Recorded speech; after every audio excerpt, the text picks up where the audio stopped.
তোমাকে না পাওয়াটা আমার ব্যর্থতা না, তোমাকে কতটা ভালোবেসেছিলাম এটা বোঝাতে না পারাটাই আমার ব্যর্থতা। শোনো, তোমাকে একটা কথা বলি, কারো ভালোবাসা নিয়ে উপহাস করো না, কারণ কার সময় কখন কিভাবে বদলে যাবে সে নিজেও জানে না। তুমি আমাকে মিথ্যা ভালোবেসেছিলে এটা ভেবে আমি দুঃখী না, বরং আমি দুঃখী এখন থেকে আমি কাউকে আর বিশ্বাস করতে পারবো না। কিছু সম্পর্ক ভাড়া বাড়ির মতো, যতই তুমি সাজাও না কেন ওটা কখনো নিজের হবে না। লবণ ছাড়া যেমন তরকারি স্বাদহীন, ঠিক তেমনি বিশ্বাস ছাড়া একটা সম্পর্ক মূল্যহীন।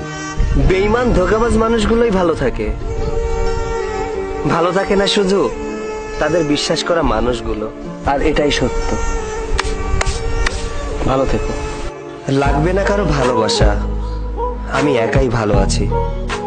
ভুলটা আমার ছিল, কারণ স্বপ্নটা যে আমি একাই দেখেছিলাম। তোমাকে হারাইনি, হারিয়েছি নিজেকে। কাউকে বোঝাইনি, বুঝিয়েছি এই নিজেকে।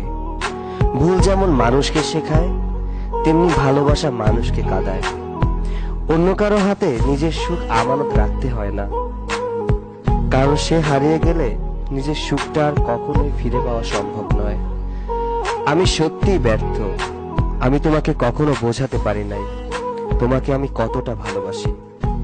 নীরবতার আড়ালে রয়ে যায় অনেক কথা, হয়তো ভালোবাসা, না হয় হৃদয়ে লুকানো অনেক ব্যথা।